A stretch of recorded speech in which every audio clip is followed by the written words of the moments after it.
Warning: the following video contains explicit language which may be offensive to some viewers or inappropriate for children. The content within this video is intended for mature audiences only. Warning! This video is a candid exploration of the Dune universe using both Frank and Brian Herbert's novels. This video may also include discussions of violence, sexual situations, and drug use. By viewing beyond this point, you take responsibility for choosing to watch this video. All views expressed in this video are mine alone, and do not reflect any person or people, or any group or groups. Thank you, and please have a great day.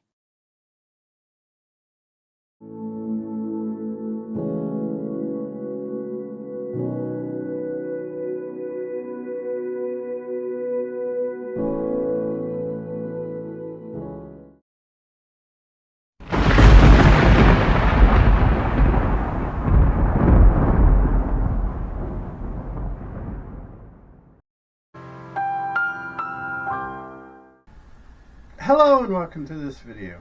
I hope everyone is doing well, I hope everyone is having fun, and I hope the universe is treating you fairly. Today's video is going to be a long video. It's going to be like the last couple. It's going to be a long video. Actually, the videos from here on out are probably going to be long videos, simply because we're getting into a lot of the really good stuff in the book. We're unpacking a lot of stuff. So let us start out with finish tying up the loose ends of Dune. Gurney Halleck. Gurney Halleck's character, we never really touched on him a whole lot. Gurney Halleck was the War Master. Probably the only person that could stand toe-to-toe with Duncan Idaho in a fight.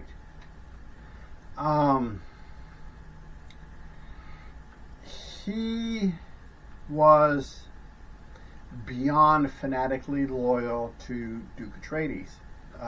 Duke Leto. And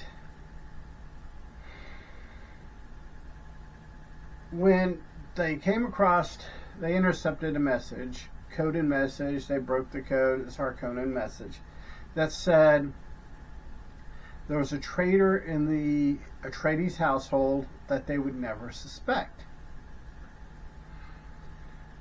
Duke Leto automatically dismisses this as a plant, something to generate distrust and fighting amongst the Atreides. But in order to keep from overplaying his hand, he decides what we're going to do is we're going to make everyone think it's Jessica. But unbeknownst to him, Gurney believes it. Gurney comes to believe that it is Jessica who's the traitor. You have the night of the dinner. In the book and in the miniseries, you have the dinner. And this is why in the book the dinner is so crucial. This is not only for the interaction between the different power players in the universe, people buying for the favor of the Duke, and all that good stuff. However,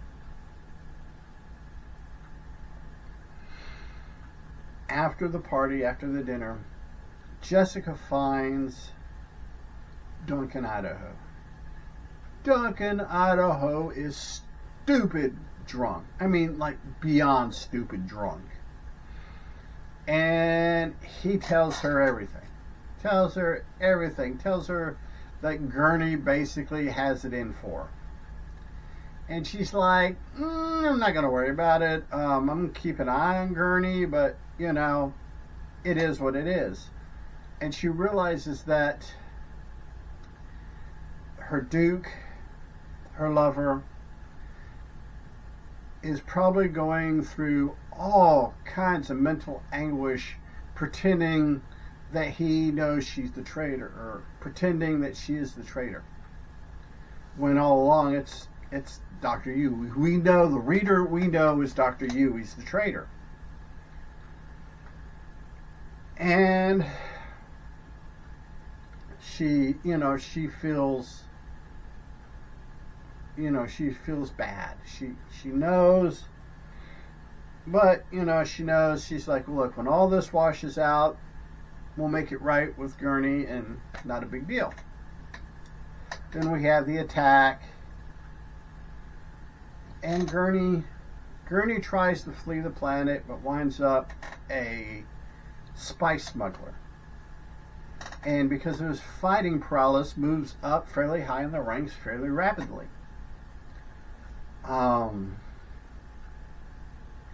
When he's reunited with Paul, there's a big joyous celebration. The thing is, in the book, you don't get it in the movie, you don't get it in the TV show, you don't get it in the Villeneuve movie, is Paul is, in the book, is like, oops, we done massacred a bunch of your people, my bad. And Gurney's like, yeah, okay, it is what it is. It's, it's sad that they had to die, but, shit happens. And Paul takes Gurney back to one of the Sietches. And the Sietches, in case I forgot to explain it in prior videos, is basically an underground cave system that are probably about the size of New York or Houston. Just huge, massive cities with hundreds of thousands of Fremen in them, doing jobs and manufacturing stuff and doing all kinds of crazy shit. The Fremen are also paying the guild, the Spacing Guild, not to put satellites around Arrakis, so nobody can monitor what's going on. No one can see where the Fremen are, where they're going. So yeah, and when Gurney sees Jessica, he tries to kill her. And basically, Paul has to put him in his place. And Paul does a pretty good job of it.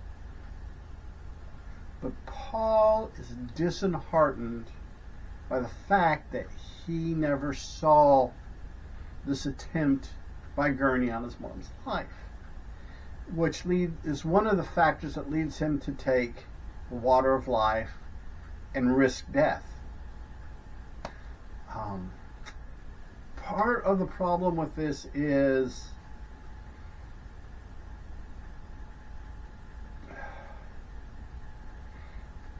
this is where the cinephile part of my brain and the bibliophile part of my brain come into conflict and have to agree to disagree.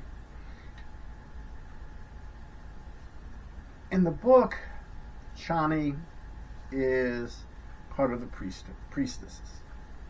She's basically what they call a wild Bene Gesserit, which means she's learning the Bene Gesserit skills without being going to a formal Bene Gesserit school. She's out in the wild, kind of a Ronin type thing. The Reverend Mother that the Fremen have is dying. She is committed to Paul, 100%, no questions asked. Go with Paul. She is diehard believer. In the Villeneuve movie, Villeneuve has to bring out the fact that not all the Fremen are on board with Paul. in the book, we had the time, we had the pages to flush that out without Chani being disloyal or having a problem with Paul's actions. But, you know, you have a movie that's already 3 hours long, and you've got to get this point across quickly so you can move on, so you don't have a 15-hour long movie. And that's just, it's a conflict in my brain, and it's not good sometimes, depending on what's going on, what mood I'm in.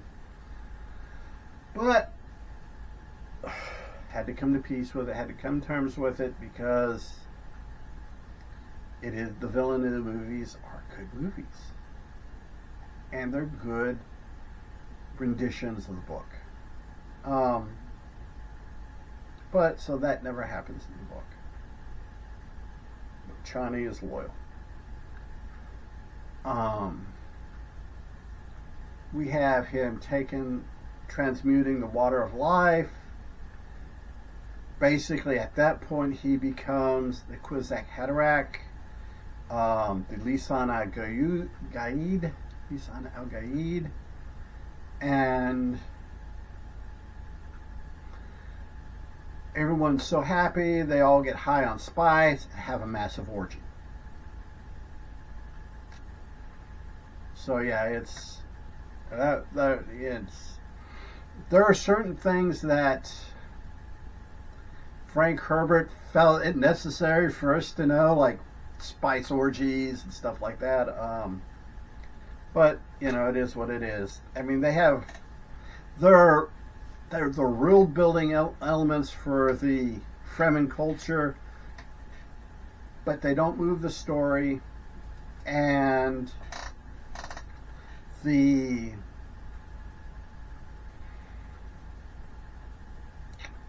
movies really don't need them. The miniseries, however, you get the Paul transmuting the water of life, addressing the Fremen, orgy. Like I said, if the miniseries would have had the budget to match the writing skills and the ambition, Villeneuve's job would have been that much harder to make good Dune movies. But the people at Sci-Fi Network screwed the makers of the director and people of the making the miniseries, and screwed them hard. So yeah, that's that on the budget. So we get a decent story-ish and very obviously sets that are built. Looks like they're built in somebody's garage, probably because some of them were. But overall, it is of the Lynch movie, the miniseries, and the Villeneuve movies. The miniseries probably has the heart of the books the best. But I digress. Paul is, you know, at this point, things work out for the best between Gurney and Jessica. In fact, they become BFFs. After the end of Dune and the beginning of Dune Messiah, basically Paul is like, look, you're my mom, you're my dad's war master, here's a planet. Go to Caladan, it's your planet, do with it what you want, have a party, peace. And basically, we learn this through, in Dune Messiah, we learn this through flashbacks, and we also find out in the 12 years that happened from the end of Dune to the beginning of Dune Messiah, that Paul's armies have killed 61 billion, that's with a capital B, billion people, and sterilized 19 planets, basically making these planets unable to sustain life of any kind. I mean, just glassed them. Him and his Fremen army are out to do some damage. All because the Harkonnens killed his first son. You know, proportion, I guess. You know, I guess proportion is not something that Paul's good with. But Paul is, we're on Arrakis. Paul has basically got everything in his grip. And in doing so, he has made some enemies. The Spacing Guild, the Bene Gesserit, the Talaxu, the Ixians, and a majority of the Landsrad. So yeah, he's pissed a bunch of people. Now, the Fremen of Arrakis are fanatically loyal, and anyone not in positions of power are kind of cool with him, because he's killing all the right people. Well, mostly killing the right people. He's taken out a lot of the oppression. Alia is now 14 at the beginning of the book. She kind of is mentioned and kind of disappears for a few years. We focus on Paul. We focus on the Talaxu. We focus kind of on the Spacing Guild ambassador to Arrakis. There's also, and I got to give a trigger warning here, the M word for little people is used at the time that Herbert wrote the book. The M word was acceptable. In fact, it was acceptable up through most of my life. But little people, there's a little person. And I think if Villeneuve, if you watch this video, consider casting Brad Williams for this part, because I think he's got the chops to do it. This little person is lackadaisy, talks in riddles, talks in rhymes, and he understands that words have meanings, and the precise order of the words used correctly can mean one thing while alluding to something totally different.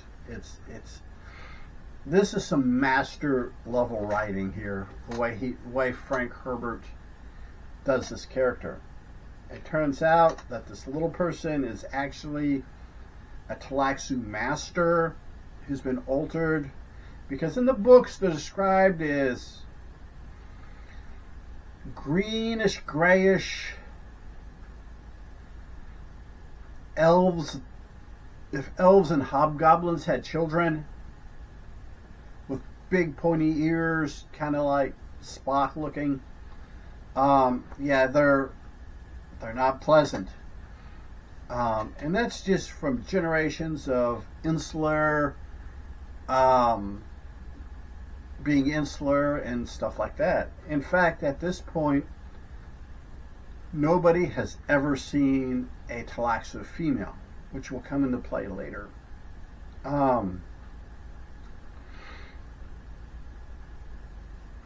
This little person is basically, he's put in place to spring a trap when it's ready to be sprung.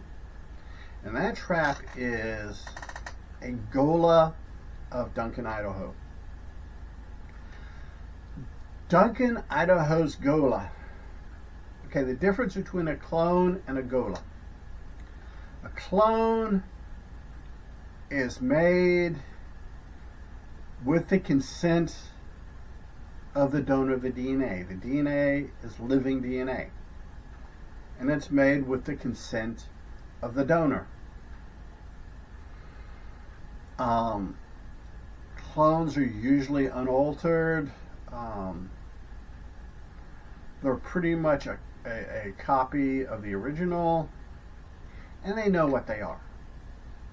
Golas, on the other hand, are made without the consent of the donor, made from dead tissue, and can be programmed. Their DNA can be manipulated and programmed to anything they want it to do. I.e. Desmond Hart and Dune Prophecy. Spoilers. But they can be programmed to do all that. So the Gola of Duncan, Idaho is, they name him Hate. H-A-Y-T. Hate. Clever spelling. Or at least when I was 15 or 16 when I read the book, I was like, that's cool, because that sounds like H-A-T-E, but it's not H-A-T-E. You know, when you're a teenager, stuff like that's just really cool, I guess. For me it was, anyhow. But we get that, and he is a carbon copy of Duncan, Idaho, with all the sword skills, his badass combat, but he's also been programmed as a Mentat, a human computer. And there's a subroutine in his DNA when activated by the little person that he's going to attempt to kill Paul. Paul has basically, through his prescience, seen this coming. Seen this coming miles and miles away. Like light years. But any way this goes, this is a win-win for the Talaxu. Because if he's successful, they take out the Emperor of the known universe, and it's easier for the Talaxu to bring in Arafel, which is the end of everything. Armageddon, pretty much. If he fails, there's a real good chance that it's going to trigger his original memories. The Duncan, Idaho part of his DNA is going to come back alive, and he gets to live with knowing how he died the first time each and every day of his life. No trauma there, kids.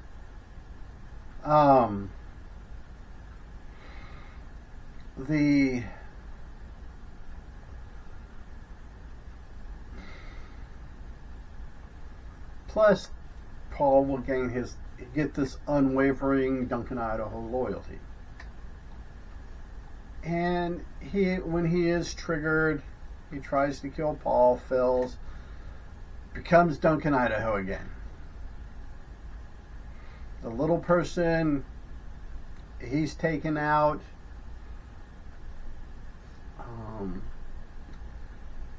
Paul in the book is also injured.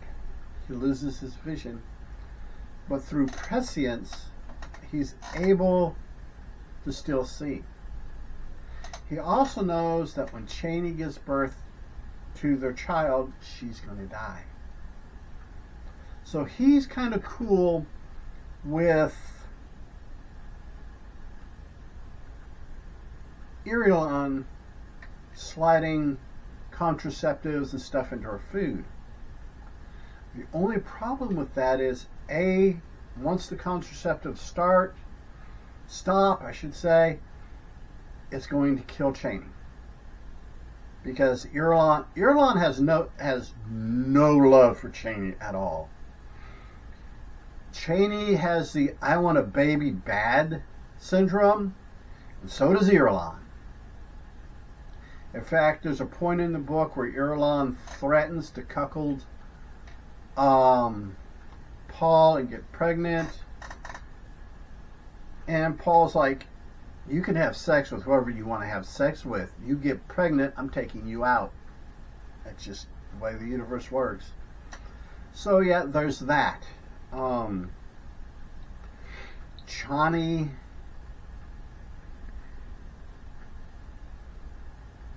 gets the "I want a baby" so bad that she leaves Arakeen, goes back to the siege, and starts living eating Fremen food, living Fremen lifestyle. Paul visits her. They have sex. She gets pregnant. Okay, back to Paul getting injured. He loses his vision. Radical anti-Atreides forces set off what the book calls as a stone burner. The book refers to it as a low-yield nuclear weapon.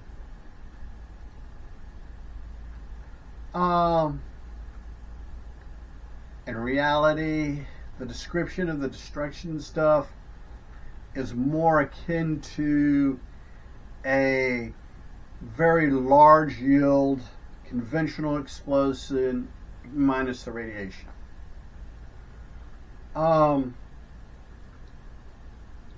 It blinds, like I said, it blinds Paul. He has trouble at first, but his prescience kicks in, and he's able to see like Daredevil. Traditionally, Fremen, when they get injured, when they get disabled, tradition is that they go off into the desert and give themselves to the worms. But Paul isn't having any of that. Paul is like, no. Anybody who wants it, who doesn't want to go to the desert and give themselves to the worms, go, and the Imperial Treasury will pay for it. If you want the finest biological replacements, we'll pay for that. If you want the finest synthetic, mechanical robot, we'll pay for that too. Eyes, ears, nose, mouth, hands, legs, arms, what have you. The Imperium will pay for it.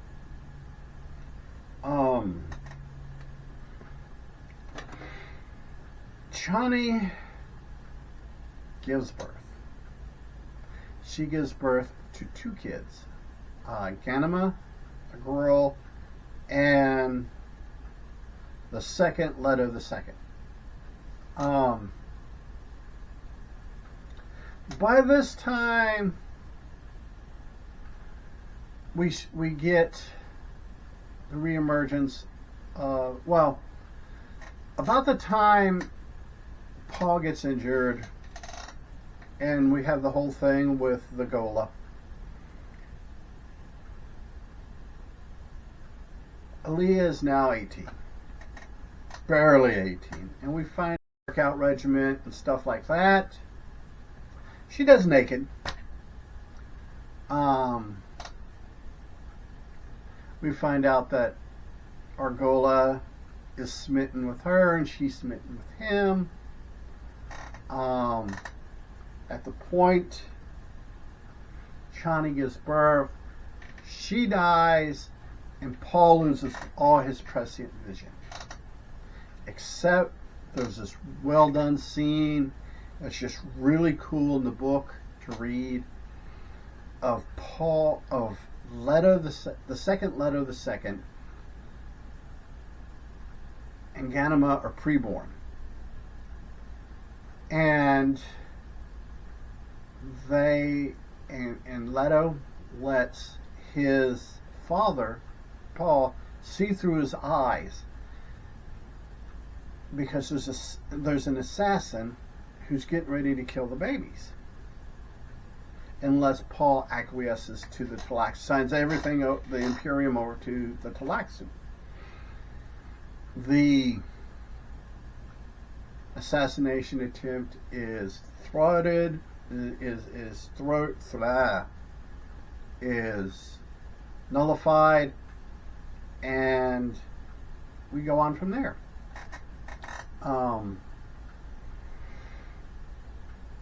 And it's kind of crazy. Turns out that this assassin was a face dancer. And face dancers, once they touch somebody, can shapeshift into that person.